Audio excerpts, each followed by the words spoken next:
air terjun, dia bilang gitu. Ini mencari ke kiri ke kanan, kemana udah nggak tampak sama sekali, sekejap aja loh, udah hilang, nggak ada. Kak bilang begini, kita ini sudah tersesat, kita ini udah nyasar. Ini jalan mau ke Tangkuban, yang mana Bu? Ih udah dekat itu sudah, dia bilang itu lurus aja, tinggal lurus katanya itu. Loh, itu suara riuh loh, kayak suara orang ada kegiatan kayak di kampung, suara anak-anak, ada suara ibu-ibu ngobrol, ada orang, ada suara musik, nunung, gitu-gitu. Jadi kejadian yang pertama air terjun, itu sudah menjebak kami. Yang kedua, si ibu-ibu tua tadi yang ngasih tahu jalan lurus, akhirnya kami tambah nyasar, tambah jauh. Dan yang ketiga ini suara kampung yang rame, supaya kami menuju ke situ, supaya tambah nyasar. Dia tuh sholat, nggak pakai baju, terus ajan kencang-kencang, ajan yang keras banget. Allahu Akbar. Selesai sholat itu tiba-tiba dari langit itu ada sinar cahaya, sekelompok cahaya terang banget. Pokoknya aneh aja, kita sama-sama ngeliat semuanya ke atas. Itu petunjuk, itu petunjuk.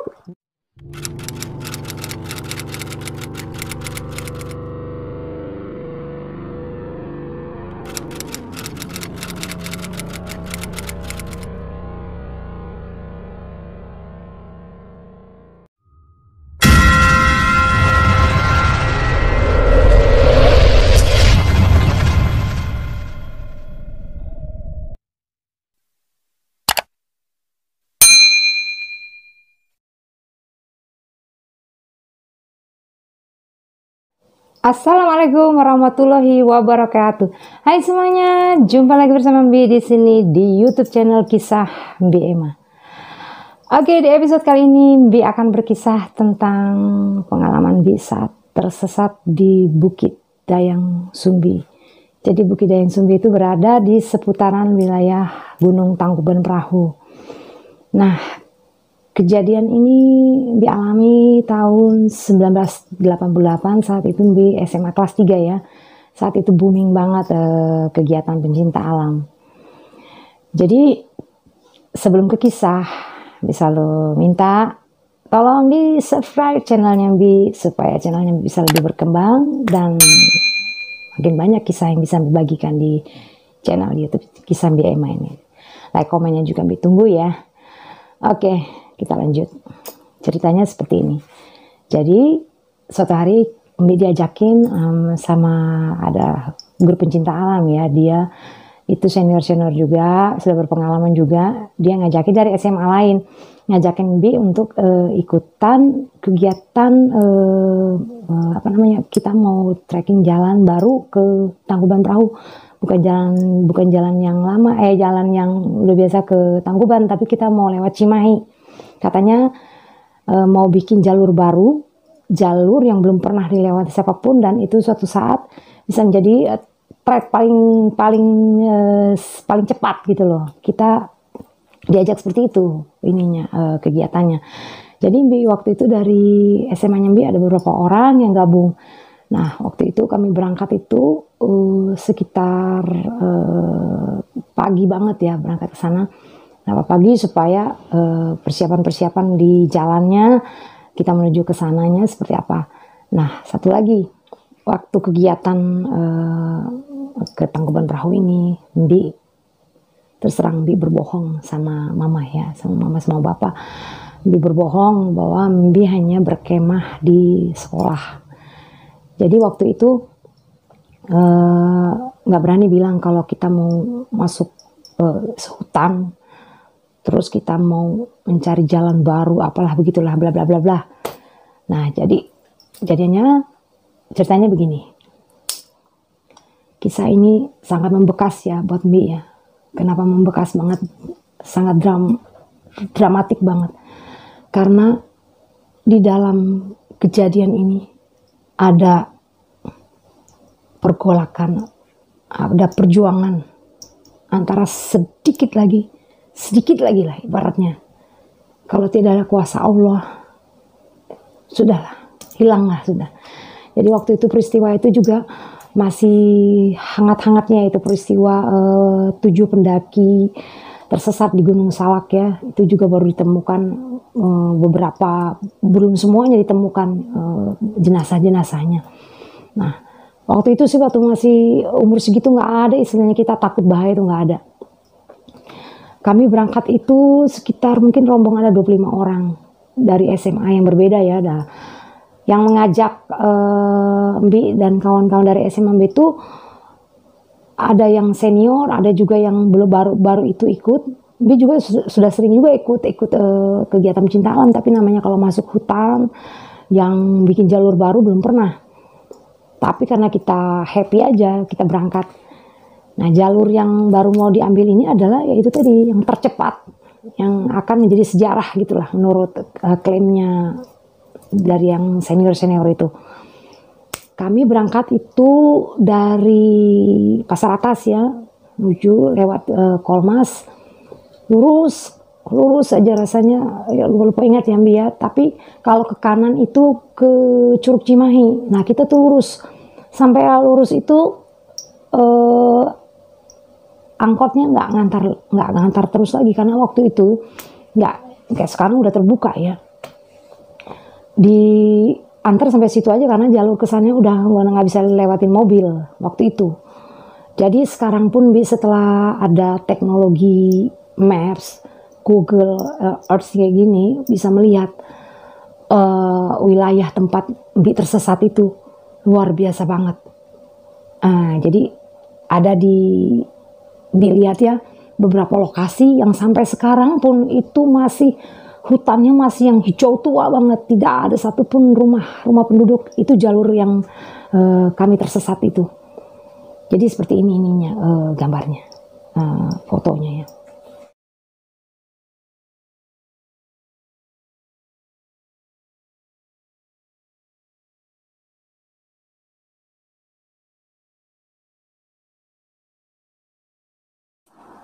Kejadian saat Mbi tersesat di dalam hutan dan bagaimana Mbi berjuang mencari jalan keluar dari hutan itu belum pernah Mbi ceritakan pada siapapun, baik pada saudara, kepada teman, apalagi kepada mama. Itu nggak pernah Mbi ceritakan sama sekali. Baru di channel Kisah Mbi Ema ini Mbi akan bercerita apa sebenarnya yang terjadi saat genting-genting di dalam hutan tersebut. Nah, saat kami sudah jalan semakin jauh ke dalam hutan, di situ Mbi mulai lihat kenyataannya bahwa yang bawa kami masuk ke hutan itu, yang katanya jago trek, yang katanya jago cari jalur baru, itu tidak ada sama sekali. Tidak ada sama sekali bukti untuk dia kompeten seperti itu. Karena apa? Saat hutan itu sudah rapat, sudah lebat, dan yang kayak kebingungan mau kemana. Patut kami tanya, ini kemana? Arahnya kemana? Dia nggak jawab dengan tegas. Dia malah balik kayak nanya balik, kemana ya? Nah disitulah kami yang mulai banyak kayak pertentangan ya. Ada juga kayak mulai kesal gitu loh. Nah karena dia kayak kesal, dia lari itu. Tapi karena kita masih percaya sama si yang mengkomando itu, ya kami ikutin aja. Begitu dia jalan semakin jauh, dia teriak, ayo terus. Dia nggak noleh sih ke belakang liatin kita kan, kita yang apalagi yang perempuan yang lambat kan. Kayak kesal sih dia. Nah setelah dianya duluan jalan itu, dia masih lihat sih ada itu terpisah kan, 15 orang duluan itu dia kayak mengelompokkan diri. Justru biasa di situ tergabung senior ya, setahun itu senior. Sekarang di situ ada beberapa orang yang dia tahu, yang di sekolahnya aja dia ikut ekskulnya pencinta alam, dan ada juga yang sudah latihan di gunung, di hutan. Itu kami ditinggalkan di belakang, apalagi terutama dia kelompok yang paling belakang. Saat itu hutannya sudah mulai rapat, yang nggak kayak di luar tadi, itu renggang-renggang, itu rapat, dan antara daun-daun yang di atas itu tinggi, itu pohon-pohon tinggi banget, itu udah menyatu, udah gelap, itu udah mulai gelap banget. Dalamnya si yang regu yang 15 orang tadi teriak, kesini, aku dengar suara air terjun, dia bilang gitu. Jadi kami yang belakang ngejar kan, dia agak nungguin sih, tapi kelihatan saya nggak sabar kan. Dia bilang gini, itu kalau sudah ada air terjun, perahu udah dekat katanya, klaimnya kayak gitu. Wah semangat lah kami kan, semangat. Wah udah. Nah waktu saat kami ngejar dia itu, dia udah bersemangat banget kan mau nemuin si air terjun itu. Nah disitulah yang mulai kami kocar-kacir, karena dia yang 15 orang di depan itu terlalu laju larinya. Namanya hutan ya, sedikit aja kita nggak fokus, kita sedikit aja ngelengah, plus udah hilang lah dari pandangan mata, nggak kelihatan. Semakin udah tinggi kan, kami yang di belakang ini kan agak jauh, udah kehilangan yang di depan. Kemana? Tapi suara air terjun masih keras. Ya berupaya lah yang kami di belakang ini tuh tetap konsisten mencari air terjun. Kami panggil rombongan itu, udah gak nyaut lagi, udah gak kelihatan sama sekali. Mulai itu kami yang sisa 10 orang yang lihat waktu itu, dia sisa 10 orang, yang linglung dan bingung itu mau kemana. Sedangkan yang jadi patokan kan yang 15 orang tadi. Nah disitulah mulai ada kayak kami kehilangan kepercayaan diri, terus kayak ngedrop juga, mulai ada rasa takut banget gitu, karena udah keliling mencari ke kiri ke kanan kemana udah nggak nampak sama sekali, sekejap aja loh, udah hilang, nggak ada di depan kami, udah teriak-teriak juga. Nah akhirnya yang 10 orang ini kan berlima ya, ada ngelompok 5 orang, nah ada 5 orang ini tetap nekat mau nyusul si yang tadi 15 orang tadi. Terus Bi bilang sama teman-teman yang sekelompok sama Bi, jangan berpikir untuk berpisah, jangan berpikir untuk berpisah. Ini kayak gini kejadiannya aja kita sudah tertinggal. Bagaimana kalau kita lari sendiri? Akhirnya 5 orang tadi tetap ngotot mengejar yang 15 orang. Oke lah, kami udah bukan menyerah ya, udah yang nggak mau mengikuti gerakan seperti itu. Kami memutuskan untuk menahan diri dulu untuk bertindak selanjutnya seperti apa. Akhirnya tiba-tiba yang 5 orang tadi aneh banget loh, tiba-tiba betul-betul nggak ada di depan mata semuanya, di depan mata kami. Tersisa tuh berlima itu ya, itu Sri teman di SMA, Lucky itu satu perumahan sama Sri, sama Bonita, sama kakaknya Ayuning. Kami berlima itu, 1 cowoknya 4 cewek. Nah saat kami jalan itu, kami udah jalannya gontaya, yang nggak antusias lagi. Lucky ngomong gini, udah nggak usah ngikutin mereka, aku upayakan mencari jalan sampai ke Tangkuban, dia bilang gitu. Ya jadi sekarang komandonya si Lucky. Nah gak lama kata Lucky, kita belok kanan, dia bilang gitu. Bi itu kaget banget keputusannya, kita belok kanan, dia bilang gitu. Akhirnya kami belok kanan, itu sudah mulai gelap loh harinya, sudah mulai gelap. Hutannya kan lebat jadi gelap gitu. Kami belok kanan, nggak yang keurus tadi, terus jalan terus, nggak terasa lah sampai itu sekitar jam 2 lah, jam 2-an. Nggak ada tanda-tanda sama sekali. Udahlah nggak ada tanda-tanda namanya jalanan tuh, nggak ada tanda-tanda, semua pohon tuh rapat banget, belum pernah yang dilihat ya yang begitu, mengalami yang begitu, melihat hutan seperti belum pernah. Jadi pas kami jalan tuh kelelahan, kami duduk semua. Saat duduk bersama-sama itulah Lucky bilang begini, kita ini sudah tersesat, kita ini udah nyasar. Sekarang teman yang sama-sama kita berangkat tadi aja, yang tadi yang sama-sama kita banyak aja udah nggak kelihatan jejaknya di mana. Sekarang kita yang berlima ini, kita usahakan kita jangan berpencar, jangan sama sekali yang namanya lengah untuk ibaratnya kalau misalnya satu mau istirahat semua, satu mau jalan semua gitu komandonya Lucky waktu itu. Nah setelah yang sekitar jam berapa ya, jam mau sore gitu ya, udah hari juga sudah mulai gelap, itu sekitar jam 4 lah, kami istirahat duduk. Lucky ada bilang gini, ini kalian ada bawa baju baju lain selain dari pakai ini baju bekal, ada katakan begitu. Kenapa? Siap-siap ya, kemungkinan kita malam ini nginap di hutan, dia bilang. Itu nggak lama ya dia ngomong gitu, kami nangis semuanya, nangis yang bener nangis. Kayak gimana sih nangis yang dia sudah ngomong kita bakal bermalam di hutan, ini sudah sekitar jam segitu aja udah ngerinya seperti itu ya, apalagi malam. Setelah dia ngomong kayak gitu, kita bilang ini jadi kalau kata Mbak Isi ya, bukan hanya semalam kali ya, kemungkinannya bisa berapa malam kalau kami nggak ketemu jalan menuju yang kami tuju. Kemungkinan nggak 1 malam 2 malam, mungkin berhari-hari. Itu di pikiran waktu itu ya, itu makanya nangis. Gak lama itu kami masih jalan sama-sama, kadang-kadang gua ambil yang komando kan, jangan kesini Lucky, jangan kesini. Nah waktu jam 4 sorean itu mulai gelap banget ya, mulai agak gelap gitu, bukan gelap banget, agak gelap sudah. Itu mulai jalan tuh agak susah, pohonnya juga udah ngeri rintangannya. Jadi pohon itu di dalam hutan tuh nggak hanya pohon tumbuh, pohon tumbang itu juga ngeri. Ada yang tumbangnya sudah bertumpuk-tumpuk itu, kadang-kadang naiknya tinggi banget itu yang tumbang-tumbang itu, karena mau lewat sisi kiri ke kanannya tuh itu jurang. Itu masih sore, masih kelihatan. Jadi mungkin ya kami tadi sudah bertekad bulat ya kan, kalau untuk balik lagi, namanya di dalam hutan, untuk balik lagi ke jalan yang kita masuk itu sudah tidak mungkin, nggak akan mungkin kita. Jadi berpatokannya jalan yang akan kita tuju menuju Tangkubannya aja. Bagaimana cara kita menemukan? Kalau untuk balik lagi kemungkinan bisa tambah nyasar, nggak karuan. Nah sekitar jam 4, jam setengah 5 itu udah jauh banget ya kami jalannya. Nah ya jalan agak ada teman itu yang siapa ya, lupa pokoknya namanya siapa. Dia jalan tuh masih agak sore jadi kelihatan. Dia jalan itu tiba-tiba kayak terperosok tuh ke ada kayak nggak kelihatan sih, tiba-tiba yang kayak ada jerami-jerami begitu, tiba-tiba subles masuk situ. Nah itu yang waspada banget di dalam hutan itu, nggak kelihatan apa-apa, tiba-tiba tuh kalau dalam gitu. Itu berapa kali yang teman kami tarik naik gitu. Udah lama sekitar jalan berapa meter. Lucky ngomong gini, aku yakin kita pasti udah dekat sama Tangkuban Perahu, dia bilang, karena tadi teman yang ke kiri itu pasti salah jalan, dia bilang, kalau ke kanan itu pasti Tangkuban, dia bilang gitu. Pokoknya kita jalan terus aja, lurus aja. Nah disitulah pas yang dia bilang kayak ngomong yakin gitu, dari jauh kita lihat ada orang menuju ke kami, itu ada orang menuju ke kami, maksudnya lupa ya dia menuju ke kami apa dia diam, pokoknya ada orang berdiri. Nah itu ada orang tuh, kita nanya, wah udah gak sabar kan. Semakin dekat kita lihat, ibu-ibu ya nggak terlalu yang tua banget, sedang lah ya, tapi udah ya tua lah, orangnya tua, udah ada kelihatan dia rambutnya ada uban-uban gitu, ya pakai ini bahasa Sunda. Ini kita langsung nanya, bu, ibu ini jalan mau ke Tangkuban yang mana bu? Ih udah dekat itu sudah, dia bilang, itu lurus aja, tinggal lurus katanya, lurus aja, udah jangan ada mengkol-mengkol lagi, udah ketemu ntar Tangkuban, dia bilang. Ini pohon-pohon yang sebelah sana udah Tangkuban, dia bilang. Ibu ngapain sini bu? Nunggu anak, ini ada tumpukan ini, ibu nungguin dulu, dia mau kesini, dia bilang gitu. Ibu nggak kuat, dia bilang gitu, anak ibu mau kesini, dia bilang gitu. Oh ya nuhun atuh bunya, bilang gitu. Wah kami semangat kan dengar yang dia bilang, tinggal lurus aja dikit lagi, nggak usah katanya, nggak usah yang mengkol-mengkol lagi, lurus aja terus katanya, itu udah ketemu di Tangkuban Perahu. Wah udah senang lah, selamat lah, karena masih sore ya kan. Semangat lah kami jalan tuh, wah udah lari di dalam hutan, lari itu.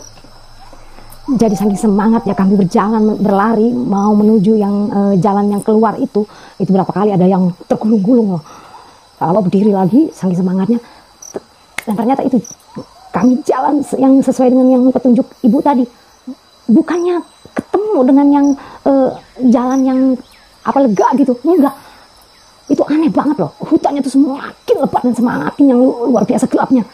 Bahkan pohon-pohonnya bukan pohon-pohon pinus aja, sudah bukan pohon pinus itu, ada pohon-pohon lain gitu yang nggak pernah lah lihat yang cabang-cabang seperti itu ya, terlalu yang kayak rendah-rendah tapi cabangnya banyak gitu. Itu semakin aneh, kita sampai jalannya sampai nunduk di bawah pohon kayak gitu, saking pohonnya aneh banget, rendah-rendah tapi batangnya gede-gede gitu loh. Jadi terus kami pikir kita salah apa petunjuk ibu tadi ya, enggak katanya, oke dia bilang lurus dari tadi nggak ada belok-belok. Terus pengalaman bilang kayak gini sama Lucky sama semuanya, kita tahan dulu, kita diam di sini dulu, jangan kemana-mana. Nah kami duduk akhirnya istirahat di situ, situlah yang mulai yang ya kita ngajak semuanya berdoa sama-sama, ya dihindarkan lah dari segala gangguan atau apa ya kan, seperti tadi suara air terjun udah bikin kita terkocar-kacir sampai tersasar terus sampai begini. Ya, biasanya nggak berani ngomonginnya waktu itu apa yang tadi kami lihat itu betulan orang atau bukan gitu loh. Sepertinya kita tambah nyasar ini, tambah nyasar. Nah setelah yang sekarang ini ada sempat baca di mana ya, ada tweet orang tersasar di Tangkuban juga, seputaran Tangkuban. Kok kejadiannya sama dengan dia kejadiannya tahun 2004 tuh, bisa dicari dia bikin tweet di Kaskus ya. Nah itu dia kejadiannya kok sama persis dengan kejadian yang dialami tahun 1988 ini, masuk hutan dan ketemu ada ibu-ibu juga yang ngasih petunjuk jalan seperti itu. Nah ya kembali ke ceritanya Mbi ya. Setelah kami sadar begitu, ya udahlah kita nggak usah berpikir yang lain-lain gitu ya. Anggap aja kita sudah yang salah jalan gitu loh. Nah lama kita udah masuk hutan, itu hutannya udah beda loh. Hutannya udah nggak sama kayak yang tadi hutan pinus, ini hutannya udah lain, tipenya udah beda banget. Itu semakin dingin banget. Nah sekitar jam 5 sore itu gelap banget. Nggak lama nanti ada pohon yang pinus udah campur-campur pohonnya. Pokoknya pohonnya aneh banget, baru lihat gitu loh kayak gitu. Setelah yang agak-agak jauh jalan kayak gitu, sekitar jam berapa ya, sekitar jam 6 sore ya, jam 6 sore itu udahlah nggak ada sama sekali cahaya, nggak ada sama sekali. Yang tadi kan masih ada ya di langit, kadang-kadang ada cahaya. Si Lucky itu sebelum malam dia bilang, aku mau panjat pohon dulu, dia bilang gitu. Mau ngapain? Aku mau panjat pohon setinggi-tingginya, gue bisa aku capai, aku mau lihat siapa tahu ada patokan, dia bilang. Setidaknya kalau misalnya ada patokan tuh kayak Tangkuban Perahu tuh katanya ada tower, dia bilang gitu. Nah dia naiklah ke atas pohon. Wah kami udah nungguin di bawah kan, nungguin kabar dari dia. Gimana Ki? Waduh, dia turun kan. Dia turun tuh aja udah yang mukanya udah kelihatan banget yang mukanya. Aduh, kenapa? Gak ada sama sekali yang aku lihat selain pohon semuanya, dia bilangnya. Dan itu semuanya lebat. Sudah lebat, gak ada sama sekali yang kelihatan ujungnya tuh. Semuanya pohon, dia bilang gitu. Setelah habis dia turun begitu, itu sudah maghrib loh. Mulailah kami yang, ya sudah yang namanya kayak terpukul banget. Masa Ki nggak ada sama sekali Ki? Nggak ada, kita ini udah nyasar jauh, kita ini udah jauh banget, udah nggak tahu arahnya kemana. Aku juga nggak tahu, bingung. Aku nggak tahu lagi, nggak bisa yang bilang ini harus ke kanan, ke kiri, ke depan, ke belakang, aku nggak tahu. Dia bilang, yang jalan yang mana yang aku tempat, aku nggak tahu. Dia bilang itu. Nah ini yang jadi, maksudnya yang jadi tumpuan kami juga udah ngomong kayak gitu kan. Itu langsung kami duduk semuanya. Akhirnya nangis sebuk-sebuk ya, semuanya nangis semuanya. Ya udah kata dia kan sama mereka, kita sama-sama berdoa aja, kita yakin aja kita bisa keluar dari sini. Akhirnya ayo siap semua, kita berangkat lagi, kita jalan lagi. Nah itu kan maghrib ya, pas jalan yang dia bilang hutannya aneh itu, pas jalan kadang-kadang kelihatan masih jalan, kadang-kadang gelap gulita, tergantung rapatnya pohon. Ada temen itu lupa siapa ya, kita kan bilang jalannya agak berendengan gini, nah gini satu-satu gini jalannya, satu-satu berderet begini. Nah dia tuh ngambil jalan ke sisi sini gitu loh. Begitu dia ada lupa siapa ya, dia pas ngambil jalan ke sisi sini ke kanan, itu dia terblesek, ada tanah yang lembek itu yang masuk kayak langsung kayak ngisap gitu loh. Jadi dia langsung teriak, aku kenapa ini, aku kok tenggelam, dia bilang gitu. Itu untuk kita cepat ya, dan itu untuk masih kelihatan, kita tarik dianya, lupa siapa, mungkin Ayuning kayaknya, terblesek dia masuk, itu udah dalam loh. Begitu tarik ke atas, dia bilang, kita jangan sama sekali jalan ke arah kanan, kata dia. Kalau aku lihat itu ke arah kanan sana, itu kesana-sananya tuh lebih mengerikan lagi, berarti di sana tuh ada rawa pengisap. Dan itu juga dia baru tahu di lokasi hutan itu ternyata ada yang kayak gitu. Itu kan baru yang di sisi pinggirnya ini. Untung kita masih siang, masih kelihatan gini.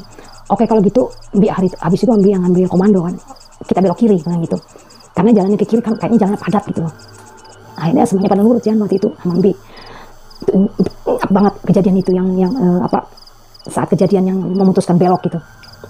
Akhirnya pas kami belok ke kiri jalan terus, hari mulai gelap. Nah itu kalau nggak salah sudah jam 7 malam kami istirahat duduk. Udah kelelahan semua kan, udah letih semua. Ada yang napasnya juga udah tersengal-sengal kan.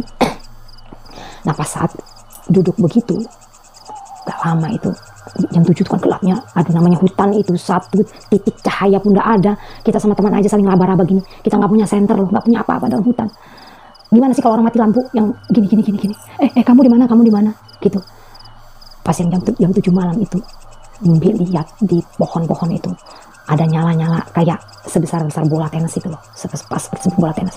Karena teman-teman itu lagi kelelahan, pada kayak yang mungkin nunduk istirahat atau gimana. Kami kan deketan ya, rapat duduknya semua. Pada kayak gini semua, nunduk semua, hanya Mbi yang lihat itu.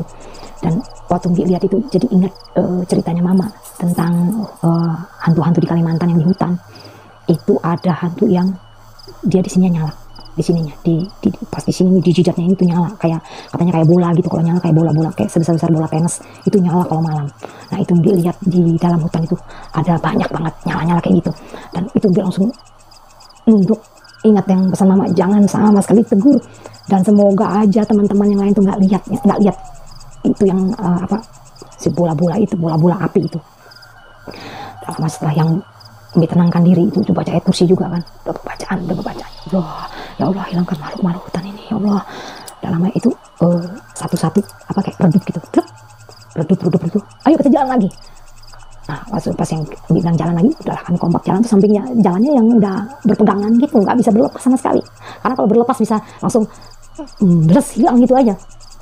Pas yang kami jalan udah sekitar berapa lama tuh jalannya merayap loh, nggak yang jalan laju kayak siang lagi. Itu jalannya yang kayak gini. Jalannya kayak gini sambil pegangan gitu loh. Nah sekitar jam berapa ya, jam 8 malam kalau nggak salah itu. Ya itulah Mbi lagi yang dengar. Nah gak lama ya kami setiap 1 jam jalan kita istirahat, setiap 1 jam istirahat itu kan Mbi dengar lagi ada suara orang yang kayak ngobrol di belakang kami. Tapi Mbi kasih kode sama mereka gitu loh. Itu rame loh suara ngobrol. Terus kayaknya kode Mbi itu ditangkap juga sama teman-teman, atau karena mereka lemes juga kali, jadi nggak terlalu nangkap, tapi Mbi diam gitu loh. Itu suara riuh loh, kayak suara orang ada kegiatan kayak di kampung. Wah rame banget, ada suara anak-anak, ada suara ibu-ibu ngobrol, ada suara musik nung gitu. Itu Mbi cuma jadi ingat yang ya pesan tadi lah, pesan Mama tadi itu, soalnya dari kecil Mbi pesanin kayak gitu, kalau kamu di hutan, kalau kamu di suatu tempat yang ada sesuatu yang aneh, kamu jangan tegur. Nah yang suara yang tadi riuh kayak gitu di dalam hati Mbi ya, itu sama aja sama yang tadi. Jadi kejadian yang pertama air terjun itu sudah menjebak kami. Yang kedua si ibu-ibu tua tadi yang ngasih tahu jalan lurus, akhirnya kami tambah nyasar, tambah jauh. Dan yang ketiga ini suara kampung yang rame, supaya kami menuju ke situ supaya tambah nyasar. Jadi dia berpikir waktu dalam hutan, ini harus jalan yang sebaliknya, kan suaranya agak di sebelah kiri. Jadi dia bilang sama yang lainnya, kita harus balik ke tempat yang tadi, balik kanan, maksudnya melawan dari suara itu. Kok balik sih, dia bilang, balik aja kita ke sana lagi, bilang gitu. Nah saat Mbi bilang balik ke sana, udah lama itu, tadi ya, pas kami masih stop di situ, karena ada suara yang krosak gitu. Nah agak lama, yang jam sekitar jam 8 agak lama di situ, ada suara krosak itu, kita mulai yang kayak takut kan, cepet pergilah kami. Karena juga ada yang kelelahan, ada yang ya udah yang mulai lelah banget. Setengah jam jalan kami berhenti.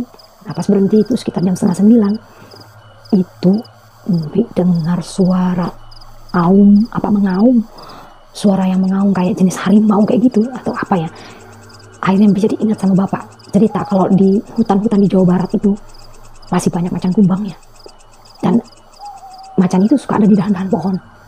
Itu suaranya dekat, yang gimana ya, suara macan kumbang itu mengaum malam-malam. Saat itu Mbi merindingnya luar biasa. Jadi nggak ada lagi takut sama hantu, itu nggak ada.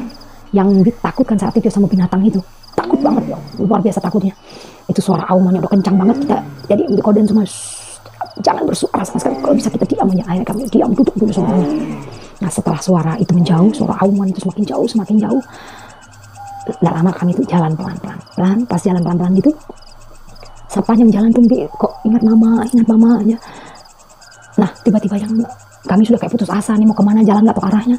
Teringat mama ngomong gini, kalau dulu ada kejadian orang kayak model yang dia kondisi yang sangat ini ya, fatal juga ya, kayak mungkin ada darurat, dia tuh sholat nggak pakai baju, terus ajan kencang-kencang. Itu ceritanya mama waktu itu, Mbi ingat banget.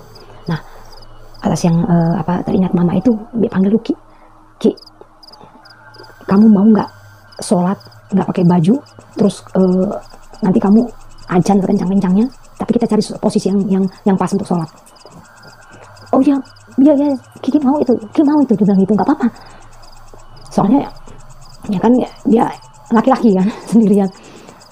Begitu yang udah kami cari lokasi jalan itu, ketemulah tempat agak bagus ya, agak enak, agak landai gitu.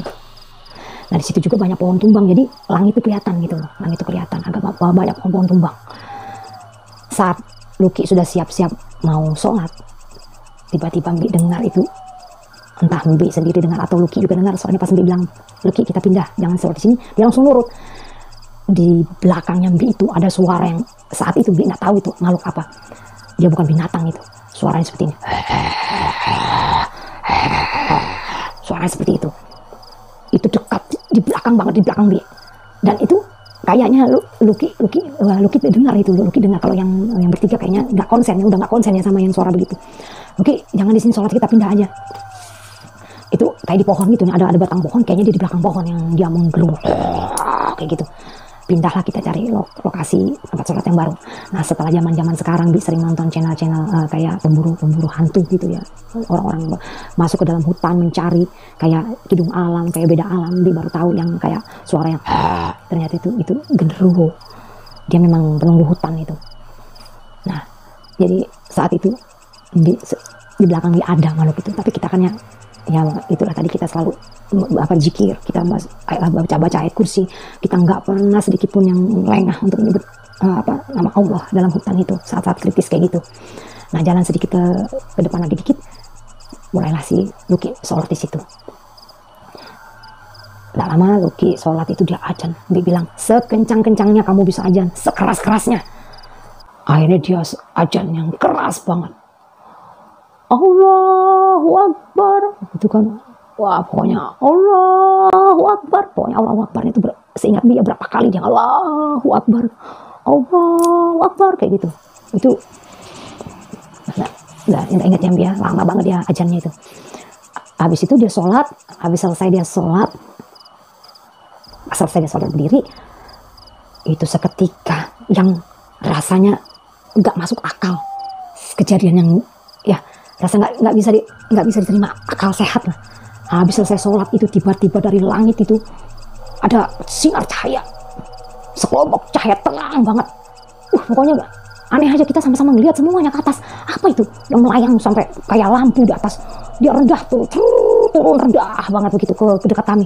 Habis itu dia melewat lagi ke atas, dan setelah dia dekat banget baru kita lihat semua itu kunang-kunang. Berapa banyak itu kunang-kunang sampai menghasilkan cahaya dalam hutan sampai seterang itu. Kunang-kunang itu kan kecil kan, itu sampai yang besar nyalanya, terangnya gitu, berarti jutaan kunang-kunang. Langsung bilang, ayo berdiri, ayo cepat berdiri. Itu petunjuk. Dia bilang ngomong gitu, itu langsung semangat semuanya. Pas Babi bilang petunjuk, itulah jalan untuk kita menuju tempat yang kita tuju. Wah, itu sudah lari yang nggak tahu lagi, terpirit-pirit semuanya lari ngejar si kunang-kunang itu, gerombolan kunang-kunang itu. Kunang-kunang ke kiri, kami ke kiri, kunang-kunang ke kanan, kami ke kanan. Kunang-kunang yang masuk lembah, kami masuk lembah, naik gunung lagi, udah nggak ada namanya kecapean atau apa, yang jatuh, jungkal, berdiri lagi, karena jalanan kelihatan, udah jelas banget kelihatan. Dan jalur-jalur yang dilewati kunang-kunang tuh kayak enak gitu loh. Wah, kami lewat pohon-pohon segala macam tuh enak banget. Set, tiba di atas satu tanjakan tinggi, tiba-tiba di situ, blas, kunang-kunangnya mencar. Saat kunang-kunangnya mencar berhamburan, menghilang, kan gelap lagi, tapi sempat terlihat di bawah tuh ada kayak lembah gitu loh. Blas, hilang. Itulah kami stop di situ. Itu pohon masih tinggi-tinggi di atas yang puncak itu, gunung itu.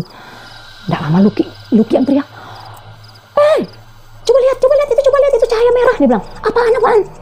Itu tower TPRI, itu towernya di Tangkuban Perahu. Masa Ki? Iya, ayo kita ke sana. Wah, karena tadi udah kelihatan kan, yang ada lembah sekali langsung bisa naik. Kami ambil jalan lurus sudah.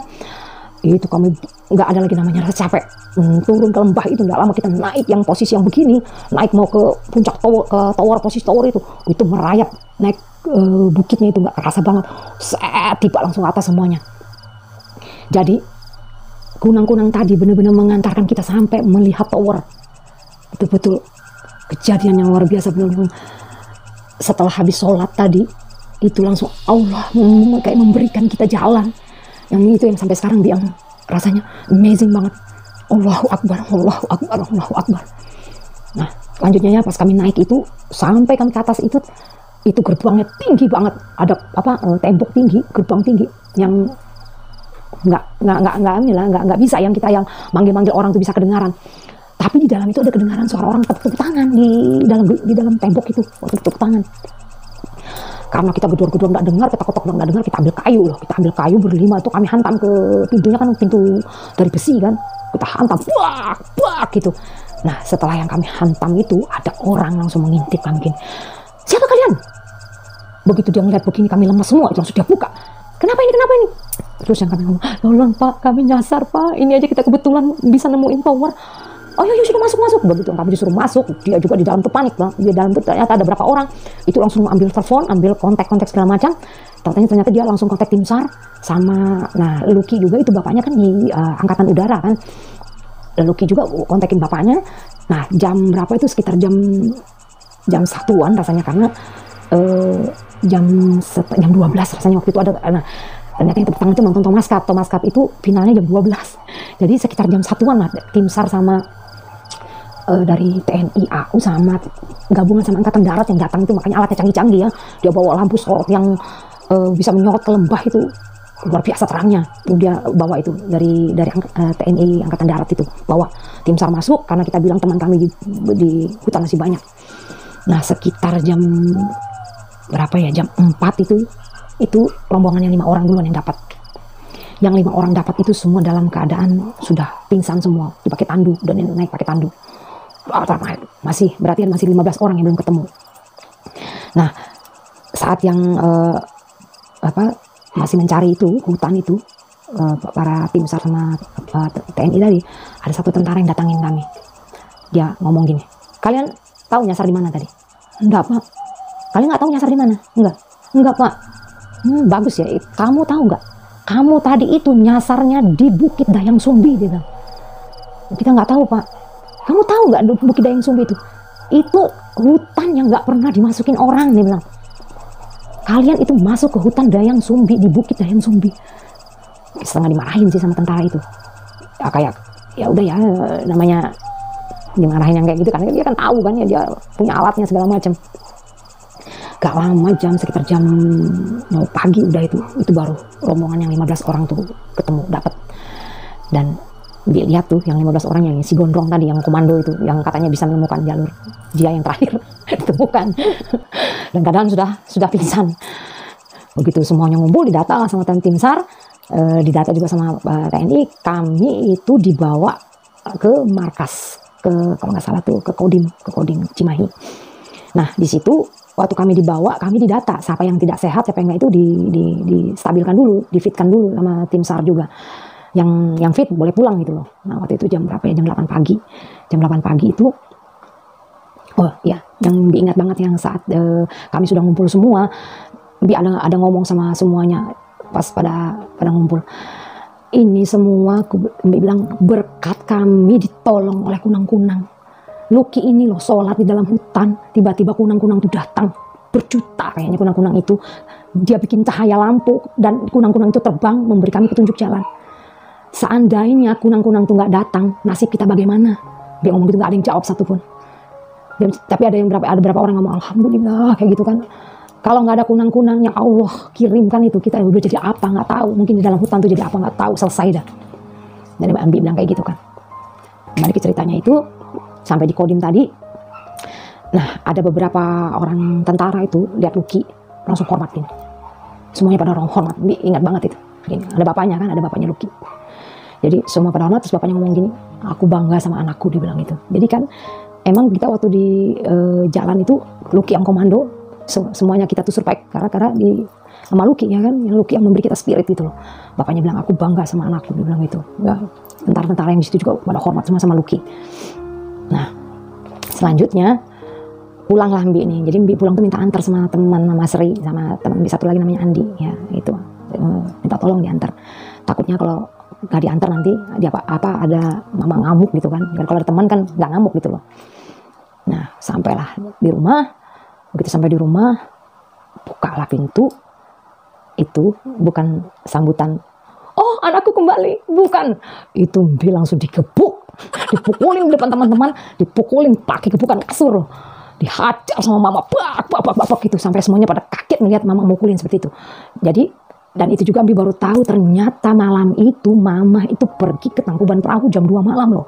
Karena waktu itu Mbi ada sempat ngasih nomor telepon ke orang TVRI dengan maksud ngasih tahu aja kabar kalau Mbi ini lagi terdampar, tersesat di tower TVRI, tapi udah ada di TVRI, ngasih tahu kabar gitu. Dan ternyata teman yang ditelepon itu tadi ke rumah nyampaikan ke mama itu mau berangkat ke Tangkuban Perahu, dan akhirnya malam itu berangkat jam 2 malam itu nyewa angkot. Bayangin susahnya malam-malam nyari angkot nyewa pergi ke Tangkuban Perahu. Naik ke Tangkuban Perahu jam 2 malam itu nggak ketemu sama Mbi karena mama naiknya di kawahnya, sementara kami di towernya gitu loh, jauh gitu. Ya wajar lah sampai kalau Mbi dipukulin begitu ya, kayak apa gitu yang perasaannya orang tua ya kan.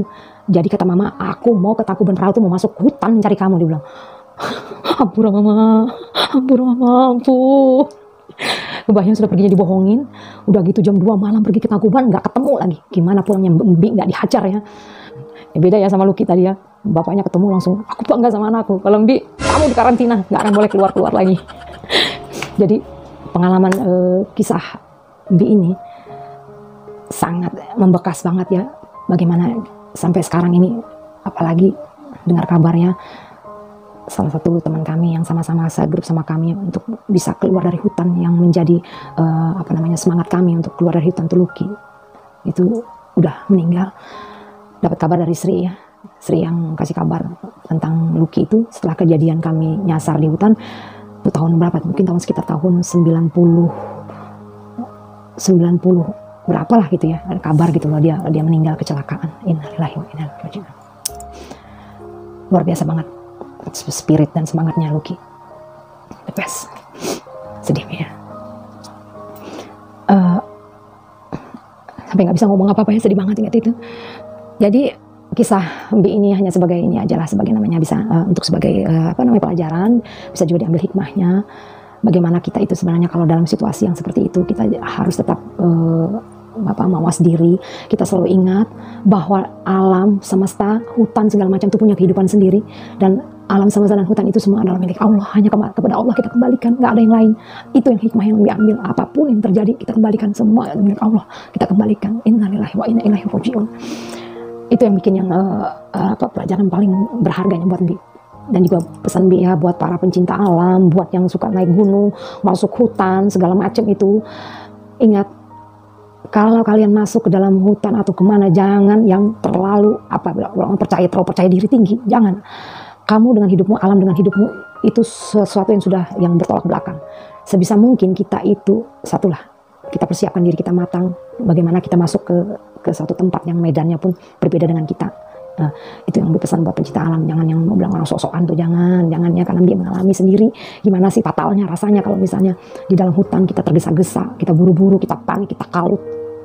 Itu buat para pencinta alam ya, buat yang pendaki-pendaki gunung, yang segala macam itu. Karena di dalam hutan itu tantangannya bukan hanya sekedar yang real, bukan hanya sekedar yang nyata. Jadi sesuatu yang goib-goib itu juga ada di dalam hutan. Itu kadang-kadang bisa menyesatkan kalau kita nggak yang selalu ingat diri bahwa jangan ikuti sesuatu yang menjebak. Begitu. Oke, makasih semua yang sudah nonton. Bi semua berharap kisah Bi ini bisa diambil hikmahnya dan juga bisa menjadi hiburan ya buat para sobat-sobat horor. Akhir kata Bi ucapkan assalamualaikum warahmatullahi wabarakatuh. Sampai jumpa di kisah-kisah Bi yang lainnya lagi, dan salam sehat selalu. Amin amin ya rabbal alamin. Bye.